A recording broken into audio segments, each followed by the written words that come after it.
پیارے پیارے اسلامی بھائیوں، منقول ہے کہ ایک شخص تھا، اس نے کسی کا قتل کر دیا۔ اب قتل کرنے کے بعد اسے احساس ہوا کہ یہ تو بہت بڑی غلطی ہو گئی ہے، بہت بڑا گناہ ہو گیا ہے۔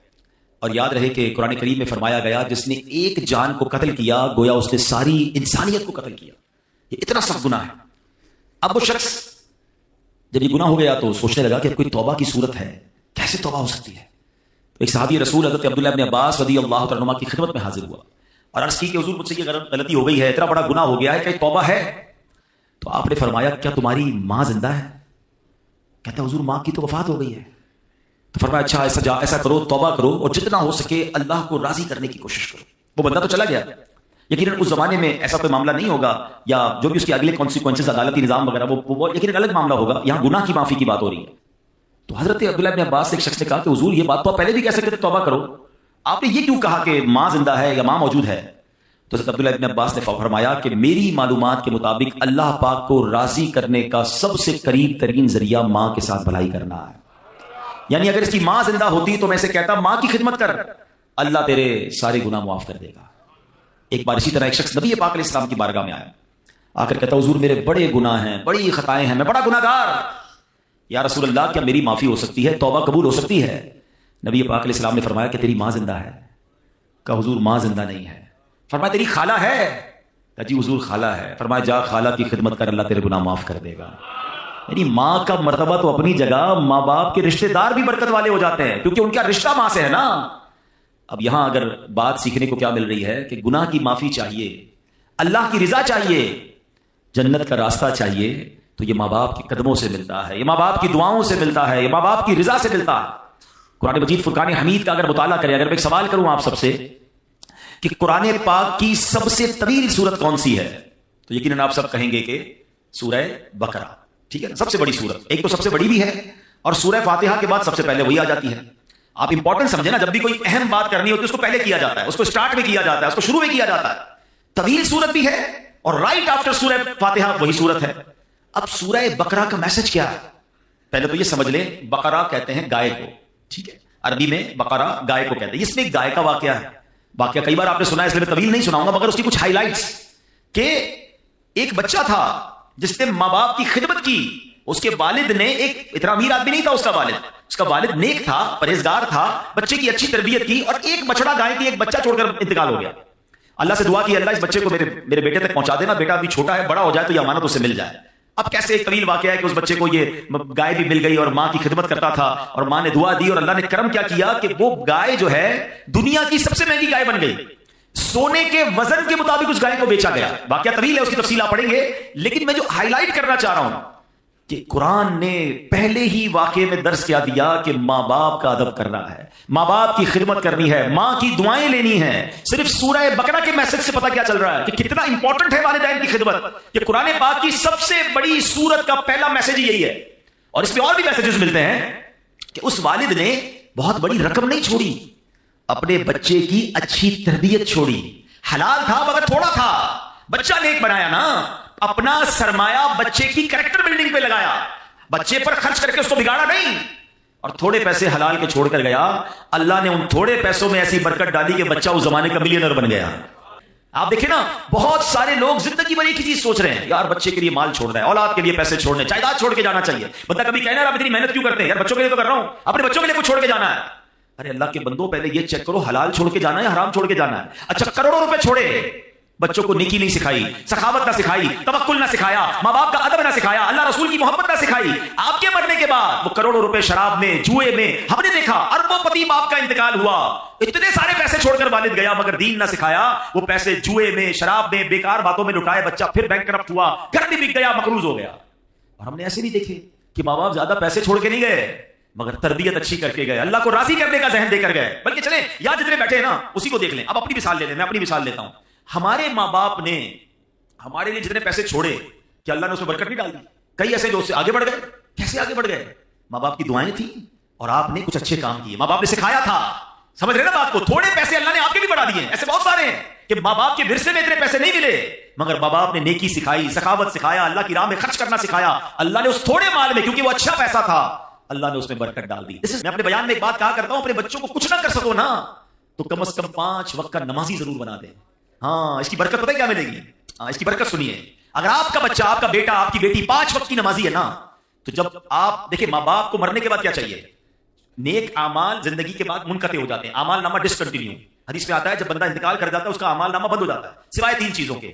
فرمایا علم جو باقی رہتا ہے، صدقہ جاریہ، اور نیک اولاد جو اس کے لیے دعائے مغفرت کرے. اب میری اولاد میرے لیے دعا کرے گی کہ نہیں مجھے پتا نہیں، آپ اتنی بیزی ہو گئی ہے نیو جنریشن، لیکن اگر میں نماز ہی بنا گیا اس کو، ہر نماز میں اتحیات میں جب وہ بیٹھے گا، میرا بیٹا ہے یا میری بیٹی ہے، اسٹیٹس دیکھیں، وضو میں ہوگا، قبلہ رو ہوگا، نماز میں ہوگا، اور اللہ سے کہے گا ربنا اغفر لی ولوالدی وللمؤمنین یوم یقوم الحساب. فجر پڑھے گا تو مجھے تحفہ ملے گا، ظہر پڑھے گا تو مجھے تحفہ ملے گا، بلکہ ہر وہ رکعت جس پہ قاعدہ اخیرہ کرے گا میری اولاد مجھے دعا دے رہی ہے. اور اولاد کی دعا کبھی کبھی کیسے مقبول ہوتی ہے. حضرت عیسیٰ علیہ نبینا علیہ الصلوۃ والسلام ایک بار کسی قبر کے پاس سے گزرے، دیکھا قبر پر عذاب ہو رہا ہے. اللہ کے نبی تھے نا، اللہ نے ایسی نگاہیں دی تھی، قبر کے اندر کے احوال جان لیے. تھوڑے عرصے کے بعد آئے، دیکھا قبر میں انوار و تجلیات کی بارش ہے. اے اللہ یہ معاملہ کیسے، یہ بندہ ایسے نورانی قبر پہ کیسے ہو گیا؟ کچھ دنوں پہلے تو عذاب ہو رہا تھا. ارشاد ہوا اے عیسیٰ جب یہ مرا تھا نا بڑا گنہگار تھا، اس پر اسی لیے عذاب ہو رہا تھا، مگر اپنی بیوی کو پریگننٹ چھوڑ کر، حاملہ چھوڑ کر مرا تھا. اب کچھ عرصے بعد اس کی بیوی کے یہاں اولاد ہوئی، بیٹا ہوا. اے عیسیٰ وہ بیٹا 5 سال کا ہو گیا. جب 5 سال کا ہوا تو مدرسے میں گیا، قاری صاحب نے کہا پڑھو بسم اللہ الرحمن الرحیم. بچے نے پڑھا بسم اللہ الرحمن الرحیم. اے عیسیٰ مجھے شرم آئی کہ جس باپ کا بیٹا زمین کے اوپر رحمان اور رحیم کہہ کے مجھے پکار رہا ہے، اس کے والد کو زمین کے اندر میں عذاب دوں. اس کے بیٹے کے بسم اللہ پڑھنے کی برکت سے میں نے باپ سے عذاب کو دور کر دیا. ہائے ہائے، مبارک ہو ان کو جن کے بچے حافظ ہیں، مبارک ہو ان کو جن کے بچے عالم ہیں، مبارک ہو ان کو جن کے بچے نمازی ہیں. ارے ایسی اولاد چھوڑ کے جانا ہے جو مرنے کے بعد ہمارے لیے صدقہ جاریہ کا باعث بنے. اللہ قرآن میں فرماتا ہے وبالوالدین احسانا، ترجمہ کنز العرفان، اور ماں باپ کے ساتھ بھلائی کرو.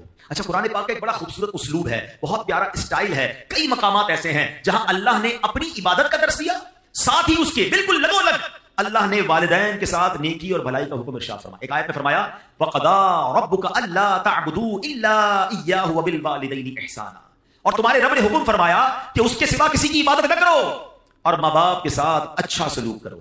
21ویں بارے میں فرمایا أَنِ اشْكُرْ لِي وَلِوَالِدَيْكَ، کہ میرا اور اپنے والدین کا شکر ادا کرو. ایسا کئی مقامات پر ہے اللہ نے اپنی عبادت کا ذکر کیا، رائٹ آفٹر اللہ نے والدین کے ساتھ بھلائی کا، والدین کے ساتھ شکر کا، والدین کے ساتھ اچھا برتاؤ کرنے کا حکم دیا. ہے میرے پیارے اسلامی، اس کی وجہ کیا ہے؟ ریزن سمجھنا ہے نا کہ اللہ نے بالکل اس کے ساتھ کیوں بیان فرمایا. مفتی احمد یار خان نعیمی علیہ رحمۃ الرحمان اس کی 2 وجہ بیان فرماتے ہیں. کہتے ہیں پہلی تو یہ کہ ماں باپ فیض الہی کا پہلا واسطہ ہے. ہاں یعنی بندے کو اللہ پاک کی جو بھی نعمتیں حاصل ہوتی ہیں نا وہ پیدائش کے بعد ملتی ہیں. یعنی میں پیدا ہوا تو پھر سب کچھ مجھے ملا نا، میں پیدا ہی نہ ہوتا، میرے ماں باپ نہ ہوتا تو میں پیدا ہی نہ ہوتا. آج میں دنیا میں ہوں کس کے سبب سے ہوں؟ ماں باپ کے سبب سے ہوں. اچھی صورت ہے، دولت ہے، عزت ہے، شہرت ہے، رزق ہے، نعمت ہے، سانس ہے، واٹ ایور مجھے اللہ کی نعمتیں ملی جب میں دنیا میں آیا. تو ماں باپ واسطہ ہیں کہ اس کے ذریعے میں دنیا میں آیا. تو سبحان اللہ یہ ساری نعمتیں ملنے کا ایک واسطہ تو والدین اس طرح ہو گئے. دوسری بات مفتی صاحب فرماتے ہیں کہ ماں باپ کے جو ہم پر احسانات ہوتے ہیں نا، جو انعامات ہیں، ان انعامات اور احسانات میں ایک بڑی خوبصورت مشابہت اللہ پاک کے احسانات کے ساتھ ہے. اب وہ کیا ہے؟ اللہ پاک اپنے بندوں کو پالتا ہے، نعمتیں عطا فرماتا ہے، بارش برستی ہے، پھول کھلتے ہیں، سبزے اگتے ہیں، دانے لگتے ہیں، اناج بنتا ہے. یہ سارا نظام زندگی اللہ پاک نے بنایا کس کے لیے؟ اپنے بندوں کے لیے. کیا معاذ اللہ اس میں اللہ کی کوئی لالچ ہے؟ اللہ کو ہم سے کچھ چاہیے؟ بے لالچ عطائیں ہیں نا اس کی. اللہ نے قرآن میں فرمایا میں ان سے کچھ رزق نہیں مانگتا اور نہ یہ چاہتا ہوں کہ وہ مجھے کھانا کھلائیں.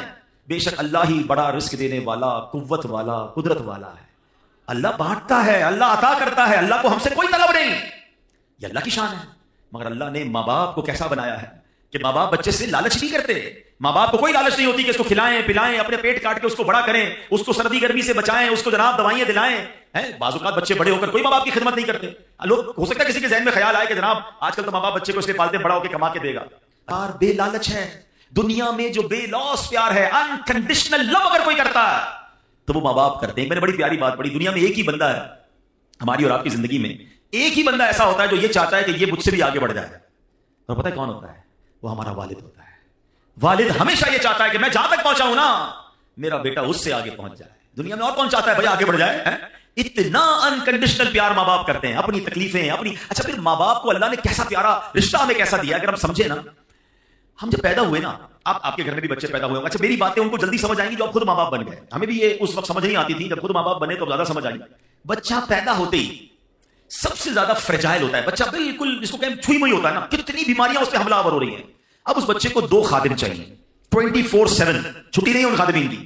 جو اس کی باڈی ہے نا اس کی ریکوائرمنٹ کیا ہے کہ اس کو 2 ایسے خادم چاہیے ایک خادم وہ چاہیے جو اس کے ساتھ ہر وقت چپکا رہے، اس کی گندگی صاف کرے، اس کو کپڑے پہنائے، اس کی مالش کرے، اس کو تیل لگائے، اس کو کھانا کھلائے، دودھ پلائے، واٹ ایور اس کی نیڈ ہے، سونا جاگنا اسی کے ساتھ، تبھی وہ بچہ آہستہ آہستہ گرو کرے گا.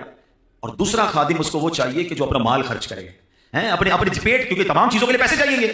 اللہ نے دیکھے ماں باپ کے دل میں کیسی محبت ڈالی ہے کہ ماں بچے کے پیدا ہوتے اس کی خادمہ بن جاتی ہے. دنیا میں پیسوں سے ایسی خادمہ نہیں مل سکتی جیسی اللہ نے ماں جیسی، اس کے دل میں اتنی محبت ڈال دیتا ہے رب کہ وہ اب بچہ روئے تو یہ جاگتی ہے، وہ تڑپے تو یہ تڑپتی ہے. ارے اس کے رونے میں اسے پتہ چل جاتا ہے کہ پیٹ میں درد ہو رہا ہے یا کان میں درد ہو رہا ہے. اور والد کیسا بے لوس خرچ کرتا ہے کہ آدھی رات کو ہاسپٹل لے جانا ہے، آدھی رات کو ماں کہتی ہے بچے کے لیے دودھ لے کر آؤ، فلاں دوائی لے کر آؤ، وہ سارے کام چھوڑے گا، اپنے دودھ پیتے بچے کے لیے یہ سب چیزیں کرتا ہے. سوچیں یہ دل میں ڈالا کس نے؟ یہ اللہ نے میری اور آپ کی پرورش کا انتظام کیا ہے. یہ ماں باپ کے احسان ہیں ہم پر جو انہوں نے ہمارے ساتھ بچپن سے اب تک کیے. اور جبھی رب فرماتا ہے شکر ادا کرو میرا اور شکر ادا کرو اپنے والدین کا. اے میرے پیارے اسلامی بھائیوں، نبی پاک علیہ الصلوۃ والسلام کی بارگاہ میں عرض کی گئی، یا رسول اللہ سب سے فضیلت والا عمل کون سا ہے؟ الصلاۃ علی وقتہا، یعنی نماز کو اس کے وقت پر ادا کرنا. پھر پوچھا یا رسول اللہ اس کے بعد دوسرا سیکنڈ پسندیدہ عمل؟ فرمایا ثم بر الوالدین، اس کے بعد والدین کے ساتھ بھلائی کرنا سب سے پسندیدہ ہے. یہ اتنی بڑی نیکی ہے، یہ پسندیدہ عمل میں بھی ٹاپ لسٹ پر ہے. تو اے میرے پیارے اسلامی بھائیوں، ہمیں اپنے ماں باپ کے ساتھ اچھا برتاؤ کرنا ہے. اچھا بعض اوقات آج کے زمانے میں فاسٹ لائف ہو گئی، یہ نہیں پتا چلتا کہ میں کیا کر لوں تاکہ مجھے اطمینان ہو جائے کہ میں والدین کا فرما بردار ہوں. میرے پر والدین کے حقوق کیا ہیں؟ مجھے کوئی لسٹ بتا دیں، مجھے کوئی چیک لسٹ دے دیں تاکہ میں چیک کر لوں کہ میں یہ کام کر رہا ہوں کہ نہیں. اپنے طور پہ میں سمجھ رہا ہوں میں بڑی خدمت کر رہا ہوں، میں ماں باپ میرے مجھ سے سیٹسفائی ہیں، کہیں ایسا نہ ہو کہ میں گناہ گار ہوں. تو آج میں کچھ والدین کے حقوق بیان کرتا ہوں جو علماء کرام نے بیان کیے. اب ذرا غور کیجئے والدین کے ساتھ نیک سلوک کرنا کیسے ہے. سب سے پہلے تو یہ بات ذہن میں بٹھا لیں کہ والدین کے حقوق کی گنتی بھی نہیں ہو سکتی، اتنے حقوق ہیں. اعلیٰ حضرت امام اہل سنت کی خدمت میں سوال ہوا کہ ماں باپ کے حقوق کتنے ہیں؟ سیدی اعلیٰ حضرت امام اہل سنت نے کمال کا جواب دیا. فرمایا والدین کے اتنے حقوق ہیں کہ پورے کرنا ناممکن ہے. یہاں تک کہ اگر والدین وفات پا جائیں اور بیٹا انہیں دوبارہ زندہ کرنے کی طاقت رکھتا ہو تو دوبارہ زندہ کرے، یہ بھی ان کے حقوق میں شامل ہے. تو یہ تو کر ہی نہیں سکتے ہم تو ان سے پیدا ہوئے ہیں نا، ہم ان کی وفات کے بعد ان کو پیدا نہیں کر سکتے، زندہ نہیں کر سکتے. حقوق کا عالم یہ ہے. مگر اب علماء کرام فرماتے کہ لسٹ بھی بہت بڑی، کاؤنٹ بھی نہیں ہو سکتی، مگر چند باتیں اگر کوئی ان پر عمل کر لینا تو یہ والدین کے ساتھ بھلائی کرنے والا کہلائے گا. اب غور سے یہ چیک لسٹ، جتنے نوجوان خوش نصیب ہے یقین کریں جن کے ماں باپ آپ کے پاس ہیں، پوچھیں ان سے جن کی ماں چلی گئی، پوچھیں ان سے جن کے والد چلے گئے. ہمارے ساتھ یہاں جب جمع ہوتے ہیں تو والدین کی یاد یقیناً اور تازہ ہو جاتی ہے. ماں باپ کے بغیر زندگی بہت بے رنگ ہو جاتی ہے، دکھ میں، سکھ میں، خوشی میں، غم میں، ہر وقت ماں باپ یاد آتے ہیں. اور اگر آپ کے پاس ہیں تو آپ بہت لکی. یہ پہلا حق ہے، یعنی والدین کی ہر بات ماننی ہے. جو وہ کہہ دیں فوراً لبیک کہتے ہیں، ان کے حکم پر عمل کر گزرنا ہے. ایسے بہت سارے کام ہیں کہ جو عام حالات میں جائز کی حد تک ہیں، والدین کا حکم ہو جائے تو اب یہ واجب ہو جائیں گے. مثلا کھانا کھانا جائز ہے، لیکن اگر ماں باپ حکم فرما دے کہ کھاؤ، کھانا پڑے گا، تو اب یہ لازم ہو جائے گا، یہ واجب ہو جائے گا. اللہ اکبر، نہیں کھائے گا تو گناہ گار ہوگا. حلال کام تھا، جائز تھا، ماں باپ کا حکم آ گیا، اب نہیں ٹال سکتا. باہر دور ہوتے ہیں تو ماں باپ شریعت کے خلاف حکم دیتے ہیں، اب یہاں ماں باپ کی نہیں مانی جائے گی. ہر جائز کام میں تو بات مانی جائے گی. معاذ اللہ ماں باپ کہتے ہیں نماز نہ پڑھو، داڑھی منڈوا دو، تو اب ماں باپ کی نہیں مانی جائے گی. اللہ کی اطاعت میں مخلوق کی جو ہے بات نہیں مانی جائے گی. مخلوق کو راضی کرنے کے چکر میں رب کو ناراض کر دیں. اللہ قرآن میں فرماتے ہیں فلا تطعهما، تو ان کا کہنا نہ مان. یعنی ماں باپ جب اللہ رسول کی نافرمانی کا حکم دے ان کی پیروی نہ کر. یہاں ایک اور نصیحت ہے جو قرآن کریم میں فرمایا وصاحبهما فی الدنیا معروفا، اور دنیا میں اچھی طرح ان کا ساتھ دے. یعنی پتہ چلا ماں باپ نے شریعت کے خلاف حکم دیا، اب ان سے لڑنا نہیں ہے، چیخنا چلانا نہیں ہے، ان کے ساتھ بات چیت ختم نہیں کرنا، روٹ کر بھاگ نہیں جانا، کھانے پینے کی ہڑتال کر کے ان کا دل نہیں دکھانا ہے، بلکہ اس صورت میں ان سے بھلائی کے ساتھ پیش آنا ہے. یعنی امی کہتی ہے بیٹا داڑھی منڈوا دو، اب ماں سے لڑے بغیر ہاتھ جوڑ کر کہنا ہے اے امی میں اللہ رسول کی نافرمانی نہیں کر سکتا، برائے کرم مجھے یہ حکم نہ دیں، باقی کوئی حکم ہو تو فرمائیں. پیار سے، محبت سے اس وقت بھی پیش آنا ہے. اے میرے پیارے اسلامی بھائیوں، اب دوسرا حق یہ ہے کہ ماں باپ کے حکم کو نفل عبادت سے زیادہ اہمیت دینا. یہ بڑی اہم بات ہے. کچھ لوگ ہم نفلی کاموں میں لگے رہتے ہیں اور ماں باپ ناراض ہیں، ماں باپ دکھی ہیں. یاد رکھو یہ عمل ٹھیک نہیں ہے. مثلا دل کر رہا ہے کہ نفلی روزہ رکھنا ہے، ماں باپ منع کر دیں تو اب نفلی روزہ نہیں رکھیں گے. دل چاہ رہا ہے کہ نوافل پڑھوں اور امی نے کہا کہ نہیں بیٹا بازار جانا ہے، میرے ساتھ چلو، سودا لے کر آؤ، تو اب نفل بعد میں پڑھیں گے، پہلے ان کا حکم ماننا ہے. دعا بھی لگتی ہے، اس کی بددعا بھی لگتی ہے. غصے میں آ کر کہہ تو دیتے ہیں، بعد میں پریشان آپ نہیں ہونا ہے. آپ کے بچے کے ساتھ برا ہو گیا تو آپ چاہتے تو نہیں تھے، غصے میں کہا ہے تجھے کیڑے پڑے، تو برباد ہو جائے، تیری ٹانگ ٹوٹ جائے، تیری زبان کھنچ جائے. نہیں، کیا پتا قبولیت کا وقت ہو، آپ ہی کا بچہ ہے، تو زبان پہ لگام ہونی چاہیے. بعض اوقات آل فال بکتے رہتے ہیں، ارے آپ ہی کی اولاد بعد میں آپ ہی نے رونا ہے، کچھ ہو گیا تو بددعا نہ دیں. اور بچوں کے لیے درس کیا ہے کہ ماں باپ کا کبھی دل نہ دکھائیں، ان سے صرف دعائیں لیں. خدا کی قسم اس بندے کو کامیابی سے کوئی نہیں روک سکتا جس کے ساتھ ماں باپ کی دعائیں ہیں. وہ ترقی کرے گا. اور جس سے ماں باپ ناراض ہے نا، اس کو برباد ہونے سے بھی کوئی نہیں روک سکتا. یہ ہمیشہ یاد رکھیں. اپنے ماں باپ کی دعائیں لینی ہیں. ہاں اب یہ نفل نماز توڑنے کا جو مسئلہ ہے یہ بڑی لمبی چوڑی تفصیل ہے, یہ آپ دارالفتہ سے مزید معلومات کر لیجیے گا. اب مسئلہ کیا ہے کہ والدین اگر کسی مصیبت میں ہیں, معاذ اللہ سیڑھی سے گر گئے ہیں, ایمرجنسی کی کیفیت ہے, تو اب تو چاہے فرض نماز پڑھ رہا ہو, وہاں سے پتا چلا کہ ماں گر گئی ہے اور ہاسپٹل لے جانا ہے یا کوئی ایمرجنسی ہے, تو فرض نماز بھی توڑ کر ماں کی خدمت کرنی ہوگی. ہاں ایسی ایمرجنسی نہیں ہے تو اب ماں کی پکار پر فرض نماز نہیں توڑ سکتے. ہاں نفل نماز پڑھ رہے ہیں اور امی ابو کو معلوم بھی نہیں کہ بیٹا نفل پڑھ رہا ہے, ایسی حالت میں وہ آواز دیں تو نفل نماز توڑ کر ان کی خدمت میں حاضر ہو جانا ہے. اے میرے پیارے اسلامی, تیسرا ماں باپ کا حق کیا ہے کہ ان پر خرچ کریں, ان کے کھانے پینے کا بہترین انتظام کریں, جوتے کپڑے وغیرہ خرید کر دیں, حسب استطاعت پھل وغیرہ پیش کرنا, بیمار ہو تو اچھے ڈاکٹر سے چیک اپ کروانا, دوائیاں وغیرہ مہیا کرنا, غرض جتنا ہو سکے اپنا مال ماں باپ پر خرچ کرنا ان کے حقوق میں شامل ہے. روایات میں ہے ایک شخص اپنے والد کو خرچ پیش نہیں کرتا تھا, نبی پاک علیہ السلام کی بارگاہ میں آیا, فریاد کی, التجا کی. سرکار دو عالم علیہ السلام نے جب اس کی باتیں سنی, آقا علیہ السلام کی آنکھوں میں آنسو تھے, جلال مبارک میں آ گئے اور اس شخص سے فرمایا انت و مالک لابیکا, تم خود اور تمہارا سارا مال تمہارے والد ہی کا ہے. یعنی بیٹا تو بیٹا, بیٹے کا سب کچھ والد کا ہے. اور بدقسمتی کیا ہے کہ آج بیٹا باپ سے کہتا ہے یہ میرا ہے, یہ میں نے کمایا ہے, ابو آپ کا تھوڑی ہے, آپ کو اتنا دیا تھا, آپ کا اپنا کاروبار, میرا اپنا, میں نے محنت کی. ہائے ہائے, یہ بیٹا سوچتا کیوں نہیں کہ اگر بچپن میں باپ کہہ دیتا نا بیٹا یہ میرا ہے یہ تیرا نہیں, تو میں تو بے لباس ہی رہ جاتا. مجھے تو کپڑے بھی میرے والد نے پہنائے تھے, اسی کے پیسے سے پہنے تھے نا. ایک اور بات یاد رکھنا, ہم ماں کا بڑا ریگارڈ کرتے ہیں, واقعی ماں ہی ہوتی ہے, ماں کا نعم البدل نہیں. مگر ایک بات ہمیشہ یاد رکھیں کہ ماں نے جو بھی بھلائی میرے اور آپ کے ساتھ کی ہے اس کے پیچھے کھڑا میرا والد ہی تھا, آپ کا والد تھا. اس والد نے تو پیسے دیے جو ماں نے سب چیزیں دلائی. ہمیں لگتا ہے امی جان دلا رہی, یقیناً ماں نے دلوائے, مگر والد کی اس قربانی کو بھولنا نہیں ہے.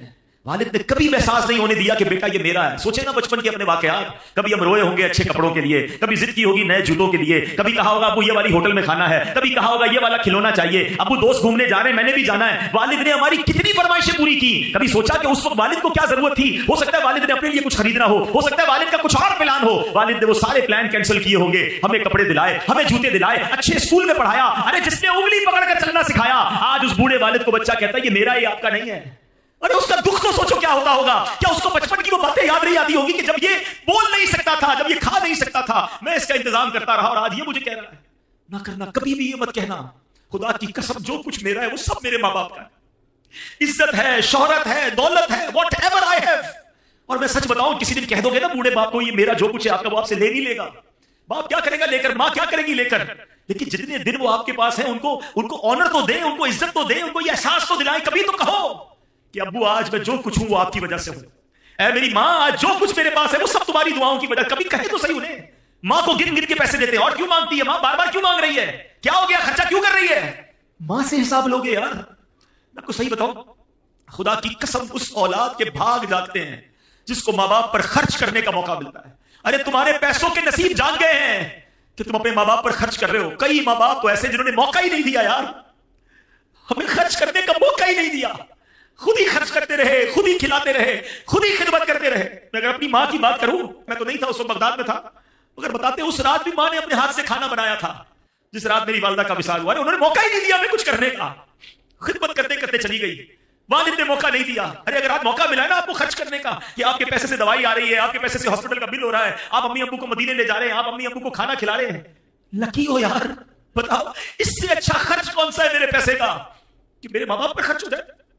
حساب تو کرو کتنا بڑا قرضہ ہے آپ پر, بچپن سے لے کر اگر کوئی 30 سال 25 سال 40 سال کا بیٹھا, حساب تو کرو کتنے ہزاروں, کتنے لاکھوں, کتنے کروڑوں انویسٹمنٹ کی انہوں نے ہم پر. کہتے نا جن ماں باپ نے ساری زندگی تمہیں شہزادوں کی طرح رکھا, آج ان ماں باپ کو آخری عمر میں بادشاہ کا درجہ تو دے دو, ہے کہ آپ ہمارے سب کے بڑے ہیں. نہیں, بیٹے کے آگے باپ غلام بنا ہوا. کتابوں میں یہ الفاظ موجود ہیں کہ بیٹا باپ کے آگے حق ہے والد کا, کہ بیٹا ابو کے سامنے ایسے رہے جیسے خادم رہتا ہے. غلام کیسے رہتا ہے, ریڈی, ایور ریڈی, حکم ملے کام کر دو, حکم ملے آرڈر. مگر آج حال یہ ہے کہ باپ غلام بنا ہوا ہے. بیٹا میرا کام کر دے, ابو ٹائم نہیں ہے, بیٹا میرے لیے دوائی لیا, بیٹا ابو میرے پاس وقت نہیں ہے, بیٹا میرے پاس بیٹھ, ابو آپ پرانی باتیں کرتے ہو, میں دوستوں میں بیٹھوں گا. اللہ اکبر, باپ گھوم رہا ہے بیٹے کے آگے. حدیث سب کو یاد ہے, کئی بار سنی ہے. کیا حدیث ہے کہ کوئی بچہ اپنے ماں باپ کو محبت کی نگاہ سے دیکھے اسے حج مقبول کا ثواب ملتا ہے. دیکھیے نا, سنیے نا حدیث. اور آقا علیہ السلام سے پوچھا گیا وَإِن نَظَرَ كُلَّ يَوْمٍ 100 مَرَّةٍ, حضور کوئی 100 بار دیکھے. اللہ کے نبی نے فرمایا کوئی 100 بار دیکھے اللہ 100 حج کا ثواب عطا فرماتا. سنو ابھی یہاں اس سے آگے کی بات سنو. اس حدیث کو یہیں تک سنا ہے ہم نے. محبت سے دیکھنے پر حج کا ثواب ہے. بتاؤ نا خرچ کرنے کا ثواب کتنا ہوگا. پیر دبانے کا ثواب کتنا ہوگا, دوائی دلانے کا ثواب کتنا ہوگا, ہاتھ پکڑ کے چلانے کا ثواب کتنا. ارے قسم سے اگر تمہیں یہ موقع ملا نا کہ والد کا ہاتھ پکڑ کے چلانا پڑ رہا ہے تو اللہ کا شکر ادا کرو کہ اللہ یہ وہی والد ہے جس نے مجھے انگلی پکڑ کر چلانا سکھایا تھا. تیری مہربانی آج مجھے کچھ کرنے کا موقع, ویل چیئر اگر آپ کو چلانے کا موقع مل گیا, لاٹری لگ گئی آپ کی, انجوائے کرو اسے. اس کو بوجھ سمجھتے ہیں. بھائی کہتا ہے بہن کو تو لے جا امی کو, بہن کہتی میں نہیں رکھتی تم لے جاؤ. ارے بھائی بہن دور کر رہے ہیں. 2 ماں باپ نے 10 بچے پال لیے, 10 بچوں سے 2 ماں باپ نہیں سنبھلے جا رہے, ذمہ داری اٹھانے کے لیے کوئی تیار نہیں ہے. میں اولڈ ہاؤس گیا تھا کراچی کے علاقے میں, میں وہاں جب گیا تو بہت ساری باتیں ہوئی, بہت سارے بزرگوں سے ملا, بڑا پیار دیا انہوں نے مجھے. میں نے کچھ سٹوریز سنی, یہ کیسے آتے ہیں تو کچھ کہتے ہیں کہ بیچارے جینین کیس بھی ہوتے ہیں, بیوی کا انتقال ہو گیا, اکیلا دنیا میں ہے, بچے ہی کوئی نہیں, تو وہ آ جاتے ہیں اولڈ ہاؤس میں. کچھ ایسے جنہوں نے شادی نہیں کی وہ آ جاتے ہیں, مگر کچھ ایسے ہیں کہ جن کے بچے رکھنا نہیں چاہتے ہیں. بچے کہتے ہیں ہم نہیں سنبھال سکتے اپنے والد کو, آپ لے لیجئے. وہ اولڈ ہاؤس میں آتے ہیں. مگر ایک بات مجھے کل سیکھنے کو ملی جو ادھر لگ گئی. میں نے اولڈ ہاؤس کے جو محتمم تھے نا, جو ان کے ہیڈ تھے, میں نے ان سے پوچھا یار یہ بتاؤ کچھ لوگ ملنے بھی آتے ہیں؟ کہتا حبیب بھائی میں نے اکثر دیکھا ہے بیٹیاں ملنے آتی ہیں, بیٹے نہیں آتے. میں نے کہا کیوں؟ کہتے بیٹیاں بیچاری شادیاں ہو گئی ہیں, سسرال میں اپنے والد کو رکھ تو نہیں سکتی ہیں, مگر باپ کی یاد ان کو آتی ہے. تو مجھے کل احساس ہوا کہ یار واقعی بیٹی جو ہے نا وہ باپ کے ساتھ آخر تک چلتی ہے, وہ باپ سے اب بہت محبت کرتی ہے. اور لوگ بیٹی کو برا بھلا کہتے ہیں, بیٹی پیدا ہو جائے تو اپنی بیوی سے لڑتے ہیں, یہ بیٹی پیدا ہو گئی, منہ بن جاتا ہے. ارے اللہ کے بندوں, سرکار دو عالم علیہ السلام کی وہ حدیث تو یاد کرو کہ نبی پاک فرماتے بیٹیوں کو برا مت کہو, بے شک میں بھی بیٹیوں والا ہوں. مبارک ہونے جن کے پاس بیٹیاں ہیں. بیٹیاں تو باپ کے دل کے قریب ہوتی ہیں. اولڈ ہاؤس والے کہتے ہیں بچیاں آتی ہیں ہفتے میں ایک بار, اپنے بچے بھی لے کر آتی ہیں اور کہتی ہیں یہ تمہارے نانا ہیں, یہ ہمارے ابو ہیں, آؤ ان سے ملتے ہیں. مجبور ہیں, اپنے گھر لے جا نہیں سکتی, مگر بیٹوں کے پاس ٹائم نہیں ہے. وہ کیسی اولاد ہے ذرا سوچے نا, جو بڑھاپے میں ماں باپ کو دکھ دے رہی ہے. یقین کرے اس سے بڑی بربادی کوئی نہیں ہے. ارے ماں باپ کی خدمت کر لو, جنت, اور جنت بھی کہاں ملے گی. کتنی بار واقعہ سنا ہے, کیوں جاتے ہو ادھر ادھر دعا کرانے, فلاں سے دعا کراؤ, فلاں سے, تمہاری ماں ہے تمہارے پاس, بیٹھ جاؤ اس کے قدموں میں. والد ہے آپ کے پاس, کراؤ نا دعا اس سے. اچھا ایک یہ ہے کہ میں کہوں کہ ماں دعا کر دے, کہوں کہ والد دعا کر دے, یہ الگ ہے. ارے خدمت ایسی کرو کہ بغیر کہے ماں دعا دے دے. اے اللہ میرے بیٹے کو عروج دے, اے اللہ میرے بیٹے کو خوش رکھ. جب یہ دل سے نکلے گی نا, آپ کو اندازہ ہی نہیں آپ کو کیا کچھ مل جاتا ہے. اور سچی بات تو یہ ہے کہ آج تک جو ملا ہے نا, ابھی بھی آپ کے پاس جو کچھ ہے اور جو میرے پاس ہے, یہ انہی کی دعائیں ہیں. ارے میری اوقات کیا ہے؟ اگر آج دنیا جانتی ہے, اگر آج ہماری کوئی عزت ہے, جو ہمارے پاس دولت ہے, یہ اسی ماں کی دعا ہے جو اکیلے میں بیٹھ کر اللہ سے مانگتی تھی. یار ایک بات بتاؤ, ہمارے ماں باپ کی دعا میں کون سی دعا تھی جس میں ہم شامل نہیں ہوں گے؟ کبھی سوچا؟ کبھی ہو سکتا ہے کہ ماں نے ہاتھ اٹھائے ہوں, ہمارے لیے نہ مانگا ہو. ماں اپنے لیے نہیں مانگتی ہوگی, ہر بار ہمارے ماں باپ نے ہمارے لیے مانگا ہے. اب میں آپ سے پوچھتا ہوں, بتاؤ ہماری دعا میں کتنی بار ماں باپ ہے؟ کیا یہ حق نہیں ان کا کہ میری ہر دعا میں میرے ماں باپ ہوں؟ بھول گئے. ہاں لوگ بھول گئے اپنے ماں باپ کو, اپنے لیے مانگتے, اپنے ماں باپ کے لیے نہیں مانگتے. حالانکہ قرآن کہہ رہا ہے, قرآن سکھاتا ہے, وَقُلْ رَبِّ ارْحَمْهُمَا كَمَا رَبَّيَانِي صَغِيرًا. مانگو مجھ سے کیسے کہ اے اللہ ماں باپ کو ایسا رحم کر جیسا انہوں نے بچپن میں رحم کیا تھا. اللہ خود سکھا رہا ہے قرآن میں, مگر ہمارے پاس ٹائم نہیں ماں باپ کے لیے دعا کرنے کا. ارے اب اگر وہ چلے گئے دنیا سے تو کیا چاہیے, اور ان کو کچھ پیسے تو نہیں بھجوا سکتے نا. یہ دعائیں ہیں جو آپ انہیں بھجواؤ گے, یہ صدقے ہیں, یہ نیکیاں ہیں, یہ نمازیں ہیں. اس طرح کے کوئی نہ کوئی اہتمام کرتے رہا کریں. جن کے ماں باپ چلے گئے ان کو مشورہ بالخصوص دے رہا ہوں, زندگی میں ماں باپ, بلکہ حدیثوں میں یہ مضمون ملتا ہے, جو بچہ, جو اولاد اپنی دعاؤں میں ماں باپ کو یاد نہیں رکھتا, اس کا رزق کاٹ دیا جاتا ہے. اگر لمبی عمر چاہیے اور رزق میں برکت چاہیے تو فرمایا دعاؤں میں والدین کے لیے دعا کریں. یار کیسی ہستی ہے, دعا ان کے لیے کروں, رزق میرا بڑھ جاتا ہے, عمر میری لمبی ہو جاتی ہے, مگر پھر بھی دعا نہیں کرتے. تو بالخصوص جن کے ماں باپ چلے گئے میں ان کو مشورہ دوں گا, ان کو تحفے بھجوائیں. اب ایک اور بات بتا دوں, جو مرنے کے بعد اپنے ماں باپ کو یاد رکھتا ہے نا, اس کے مرنے کے بعد اس کی اولاد بھی اسے یاد رکھے گی. جو آج اپنے ماں باپ کو, مرحوم ماں باپ کو بھول گیا نا, وہ یہ امید نہ رکھے کہ بعد میں اولاد اسے یاد رکھے گی. اور پھر ایک اور بہترین کام کیجیے, جن کو اللہ نے نوازا ہے کہ وہ کم از کم, اگر اللہ نے نوازا, بلکہ اللہ نے سب کو ہی نوازا ہے. حدیث پاک سناؤں گا, آپ کا دل خوش ہو جائے گا. حدیث پاک کا خلاصہ ہے, جو اللہ کے لیے مسجد بناتا ہے, اللہ اس کے لیے جنت میں گھر بناتا ہے. جنت میں گھر ملے گا اس کو جو مسجد بنائے گا. اب میرا ماننا یہ ہے کہ میرے پاس یا آپ کے پاس, جی ہاں, جو گھر ہے نا, یا تو ماں باپ نے دلایا ہے یا ماں باپ کی دعاؤں سے ملا ہے. ایسا ہی ہے, ایکسپٹ کرتے ہو کہ نہیں؟ ٹھیک ہے, دنیا کا گھر کس نے دلایا؟ ماں باپ نے دلا دیا یا دعاؤں سے مل گیا. اب میری باری ہے, میں اپنے ماں باپ کو جنت میں گھر دلا دوں. اب اولاد کی باری ہے کہ وہ اولاد ماں باپ کو جنت کا گھر دلائے. کیسے؟ مسجد بنا لے, ماں باپ کے نام کی مسجد بنائے, ان کے اشارے ثواب کے لیے بنائے. انشاءاللہ میرا رب انہیں جنت میں گھر بھی دے گا. اچھا کمال دیکھو, ایسا نہیں صرف ماں باپ کو ملے گا, میرے رب کی رحمت بہت بڑی ہے. جو اس مسجد میں حصہ ملائے گا, سارے بھائی بہن مل کے ملا رہے ہیں, سارے دوست مل کے ملا رہے ہیں, انشاءاللہ ان سب کو بھی جنت میں گھر ملے گا, ماں باپ کو بھی جنت میں گھر مل جائے گا. سرکار دو عالم علیہ السلام فرماتے ہیں, حدیث پاک کا خلاصہ ہے, جو کوئی شخص چڑیا کے گھونسلے جتنی بھی مسجد بنائے, اللہ اسے بھی جنت میں گھر عطا فرمائے گا.